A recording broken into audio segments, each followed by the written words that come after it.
MLC Anantha Babu అనగానే మనందరికీ గుర్తొచ్చేది అతని వద్ద డ్రైవర్గా పనిచేసినటువంటి దళిత ఆ యువకుడైనటువంటి సుబ్రహ్మణ్యాన్ని అత్యంత దారుణంగా చంపి డోర్ డెలివరీ చేసిన ఘటన మనందరికీ గుర్తొస్తుంది. అయితే వైసీపీ హయాంలో అనంతబాబు తానంతట తాను లొంగిపోయాడు కానీ మిగతా నిందితులు ఎవరనేది వైసీపీ అధికారంలో ఉండగా తేల్చలేదు. పైగా అనంతబాబు వీలైనంత త్వరగా బెయిల్ మీద బయటికి రావడానికి కూడా అప్పుడు వైసీపీ ప్రభుత్వం సహకరించింది. అంటే ఒక దళిత యువకుడిని చంపి డోర్ డెలివరీ చేసిన వ్యక్తికి వైసీపీ సహకరించింది. చివరికి ఏదో సస్పెండ్ చేసామని ఓపెన్గా ఏదో ఒక లెటర్ ఇచ్చినప్పటికీ వైసీపీ ఎన్నికల సమయంలో అదే అనంతబాబుని, అలాగే మొన్న అసెంబ్లీ సమావేశాలప్పుడు కూడా అదే అనంతబాబుని జగన్మోహన్ రెడ్డి కూడా పెట్టుకుని తిరిగాడు.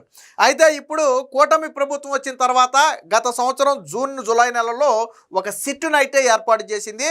ఇప్పుడు ఆ సిట్టు ఇన్వెస్టిగేషన్లో మరికొన్ని సంచలన విషయాలు వెలుగులోకి వచ్చాయి. ఏంటి అంటే అనంతబాబుతో పాటు ఈ హత్యలో పాల్గొన్న మరొక వ్యక్తి ఎవరో కాదు, ఆయన భార్య రోజా. సో అనంతబాబు భార్య రోజానే స్వయంగా ఈ హత్యలో తాను పాల్గొనడంతో పాటు అటు ప్రేరేపించటం, అలాగే ఆధారాలు ధ్వంసం చేయటం, ప్రతి అంశంలో కూడా ఆయన భార్య పాత్ర ఉందని చెప్పి నిన్న కోర్టుకు సమర్పించినటువంటి ఆ నివేదికలు అయితే సిట్ అయితే పేర్కొంది. దీంతో ఏటుగా భార్య రోజానైతే పెట్టడం జరిగింది. వాస్తవానికి ఎప్పుడైతే పోలీసులు తనను ఏటుగా పెట్టి నోటీసులు ఇచ్చారో వెనువెంటనే ఆ ముందస్తు బెయిల్కి కోర్టులో అప్లై చేసుకుని ప్రస్తుతానికి రోజా అయితే పరారైపోయింది. ఎక్కడుందనేది ఇప్పటి వరకు కూడా ఎవరికీ తెలియదు. పోలీసులు అయితే ప్రస్తుతానికి గాలిస్తున్నారు. సో ఆ రోజు అసలు 2022 మే 19న ఈ దారుణం జరిగింది. ట్విస్ట్ ఏంటంటే ఆ రోజు అనంతబాబు పుట్టినరోజట. పుట్టినరోజు నాడే సుబ్రహ్మణ్యాన్ని చంపేశారు. సో ఎందుకు చంపారు అనే పూర్తి వివరాలు ఇప్పటి వరకు తెలియదు. కానీ పోలీసుల కథనం ప్రకారం గతంలో పనిచేసే సమయంలో ఒక 50,000 రూపాయలు అప్పు తీసుకున్నాడు డ్రైవర్గా. బట్ ఆ తర్వాత ఒక 3 నెలలకు తాను డ్రైవర్ నుంచి తప్పుకున్నాడు. ఏం జరిగింది అనేది మనకు తెలియదు. బట్ 50,000లో ఒక 30,000 అయితే అప్పటికే కట్టేసి ఉన్నాడు. ఇంకొక 20,000 మాత్రమే సుబ్రహ్మణ్యం చెల్లించాల్సి ఉంది. ఆ 20,000 కోసం పలుమార్లు ఫోన్ చేసి బెదిరించారని స్వయంగా సుబ్రహ్మణ్యం తండ్రి కూడా చెప్పడం జరిగింది. అలాగే మర్డర్ చేయడానికి ముందు రోజు కూడా సుబ్రహ్మణ్యం ఇంటికి తన తండ్రికి ఫోన్ చేసి సుబ్రహ్మణ్యం ఎక్కడికి వెళ్ళాడు ఏంటి అని చెప్పి ఆరా కూడా తీశారు. సో ఇవన్నీ కూడా సిట్టు తన నివేదికలో పేర్కొంది. ఇక అత్యంత కీలకమైనది సీసీటీవీ ఫుటేజీ.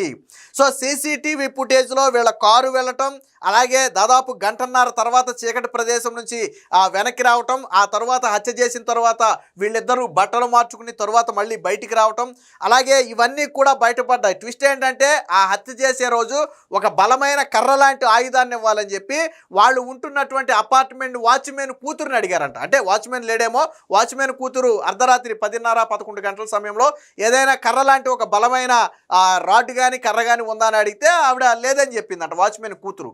అంటే మర్డర్ కోసమే వీళ్ళు ఇది అడిగారు అనేది స్పష్టం. రెండోది, అనంతబాబు భార్య గతంలో పోలీసులకు ఇచ్చినటువంటి వాంగ్మూలంలో ఈ హత్య జరిగినప్పుడు నేను లేను, బంధువుల ఇంటికి వెళ్ళానని చెప్పింది. సో ఆవిడ ఎక్కడికి వెళ్ళానని చెప్పిందో ఆ ఏరియాలోని సీసీటీవీ ఫుటేజ్లన్నీ పోలీసులు పరిశీలిస్తే ఎక్కడా కూడా సీసీటీవీలో కనపడలా. బస్ స్టాండ్లో కావచ్చు లేదా ఆ ఏరియాలో కావచ్చు ఎక్కడ కనపడలా. మరి ఎక్కడ కనపడిందయ్యా అంటే మర్డర్ జరిగిన ప్రాంతంలోని సీసీటీవీ ఫుటేజుల్లో ఆయన భార్య కూడా కనపడింది. సో అప్పుడు పోలీసులు నిర్ధారణకైతే వచ్చారు, భార్య పాత్ర కూడా ఉందని చెప్పి. అంటే ఎంత దారుణమో చూడండి. సో మరి వైసీపీ హయాంలో తీయాల్సినటువంటి ఆధారాలన్నీ ఇప్పుడు కూటమి ప్రభుత్వం వచ్చాక న్యాయం చేస్తుంది. అంటే ఒక దళిత యువకుడిని చంపి డోర్ డెలివరీ చేస్తే ఆ కుటుంబానికి న్యాయం చేయకుండా ఆ నాయకుడికి, చంపిన వ్యక్తికి అండగా నిలబడినటువంటి చరిత్ర ఆ జగన్మోహన్ రెడ్డికి చెందుతుంది. దీనికి సంబంధించిన వార్త కూడా ఒకటి వచ్చింది, ఒకసారి చూద్దాం. దళిత యువకుడు సుబ్రహ్మణ్యం హత్య కేసులో వైకాపా ఎమ్మెల్సీ అనంతబాబు భార్య పాత్ర. భర్తతో పాటు ఆమె ప్రత్యక్షంగా పాల్గొన్నారు, హత్యకు ప్రేరేపించారు.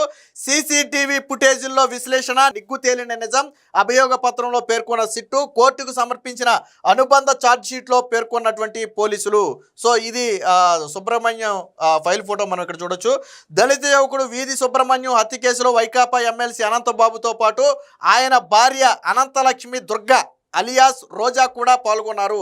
సో అసలు పేరు అనంతలక్ష్మి దుర్గ, బట్ రోజా అని ఎక్కువగా పిలుస్తుంటారు. అలియాస్ రోజా కూడా పాల్గొన్నారు అని సిట్టి తేల్చింది. ఈ హత్యకు ప్రేరేపించడమే కాకుండా ఈ నేరంలో అనంతబాబుకు అన్ని విధాలా ఆమె సహకరించారని చెప్పి నిర్ధారించి దానికి అంటే ఆ తరువాత ఆధారాలు ధ్వంసం చేయడంలో కావచ్చు, పోలీసుల నుంచి తప్పించుకోవడంలో కావచ్చు, కేసును మిస్లీడ్ చేయడంలో కావచ్చు, ఇలా అన్ని వ్యవహారాల్లో కూడా అనంతబాబు భార్య పాత్ర ఉంది అనేది సిట్ అధికారులు చెప్పినటువంటి వార్త. అసలు ఏం జరిగింది అనేది కూడా ఒకసారి చూద్దాం. సీసీటీవీ కెమెరాను విశ్లేషించిన సమయంలో హత్య ఘటనా స్థలంలోనూ ఆ తర్వాత కూడా దేహాన్ని తీసుకెళ్లే వాహనంలోనూ అలాగే ప్రధాన నిందితుడైన అనంతబాబుతో కలిసి ప్రయాణించినట్లుగా నిగ్గు తేలింది.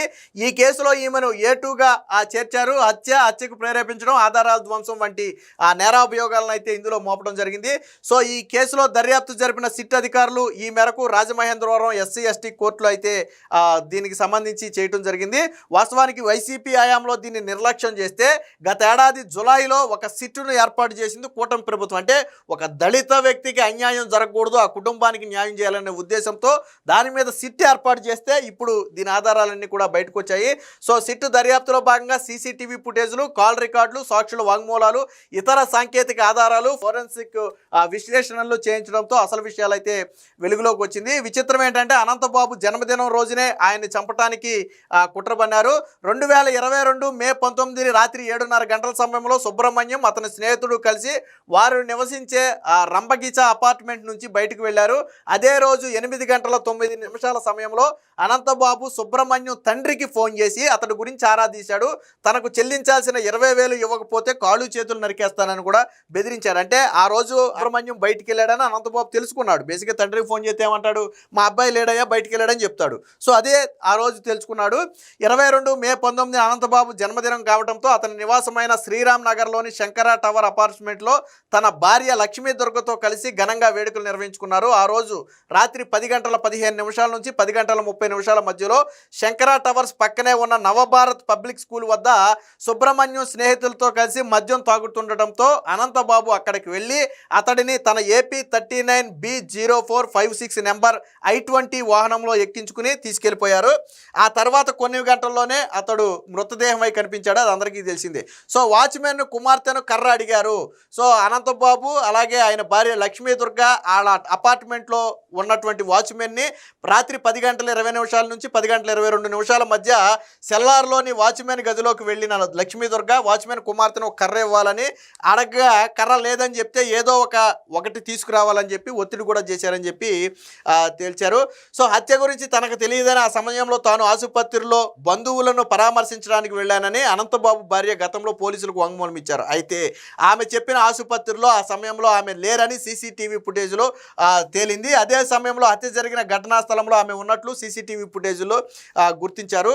అంటే మొత్తంగా హత్య ముందు తర్వాత కూడా వాళ్ళు దుస్తులు మార్చుకుని బయటకు వచ్చిన ఘటన. అంటే A to Z ఈ హత్యకు ఇద్దరూ కలిసి కుట్ర పన్నారు. డ్రైవర్ని చంపాలి అని ఇద్దరూ కలిసి కుట్ర పన్నే ఆ రోజు బయటకు వెళ్ళాడు అని తన తండ్రి ద్వారా, సుబ్రహ్మణ్యం తండ్రి ద్వారా తెలుసుకున్నటువంటి అనంతబాబు తన కారులో ఎక్కించుకెళ్ళి ఒక నిర్మానుష్య ప్రదేశానికి తీసుకెళ్లి చేశాడు. దానికి సంబంధించిన వార్త కూడా ఇక్కడ ఉంది చూడండి ఒకసారి. సో అనంతబాబుకి చెందిన ఏపీ 390456 నెంబర్ I-20 కారు 2022 మే 19 రాత్రి 10:37 సమయంలో కాకినాడ వివి కుమార్ గెస్ట్ హౌస్ వద్దనున్న చీకటి ప్రదేశం వైపు వెళ్ళింది.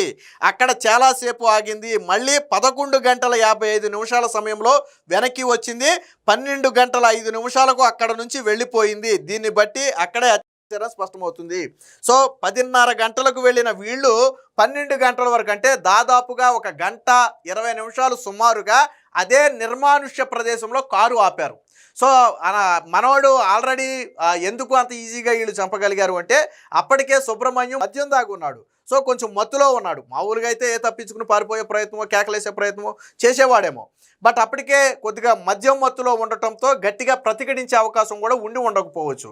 దాంతో దాదాపుగా 1:20 పాటు కారు ఆపి 11:55 వెనక్కి వచ్చి 12:05 అక్కడి నుంచి వెళ్ళిపోయింది. అంటే సుబ్రహ్మణ్యాన్ని అక్కడే చంపి అక్కడే కారులో వేసుకుని తరువాత తీసుకువెళ్ళి సుబ్రహ్మణ్యం ఇంటి ముందు ఆ శవాన్ని వదిలేశారు. సో అంటే డోర్ డెలివరీ అన్నది అందుకనే చంపి డోర్ డెలివరీ అన్నది అంతే. అంటే ఎంత క్రూరంగా ప్రవర్తించారో చూడండి. ఎంత క్రూరాతి క్రూరమైనటువంటి హత్యను వైసీపీ దాచిపెట్టింది. వైసీపీ పూర్తి స్థాయిలో ఇన్వెస్టిగేషన్ చేయాలి. ఆ రోజు భార్య పాత్ర రాలా, సుబ్రహ్మణ్యానికి సంబంధించినటువంటి ఇతర ఆధారాలు ఏవి రాలా, అందుకని ఈజీగా బెయిల్ మీద బయటకు వచ్చి తిరుగుతున్నాడు. సో ఇప్పుడు కూటమి ప్రభుత్వం వచ్చిన తర్వాత ఆ సుబ్రహ్మణ్యం కుటుంబానికైతే న్యాయం చేసిందని చెప్పి చెప్పొచ్చు. ఏది ఏమైనా మొత్తంగా వైసీపీ హయాంలో దళితులకు న్యాయం జరగకూడదు అని ఆ రోజు జగన్మోహన్ రెడ్డి ఎంత బలంగా కోరుకున్నాడో ఈరోజు సుబ్రహ్మణ్యము అలాగే అనంతబాబు కేసును చూస్తేనే అర్థమవుతుంది. మొత్తంగా కూటమి ప్రభుత్వం దళిత పక్షాన మరొకసారి నిలబడ్డానని రుజువు చేసుకుంది.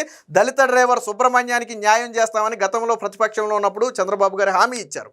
సో ప్రచార సభల్లో కూడా ఆయన అనేక సందర్భాల్లో చెప్పారు.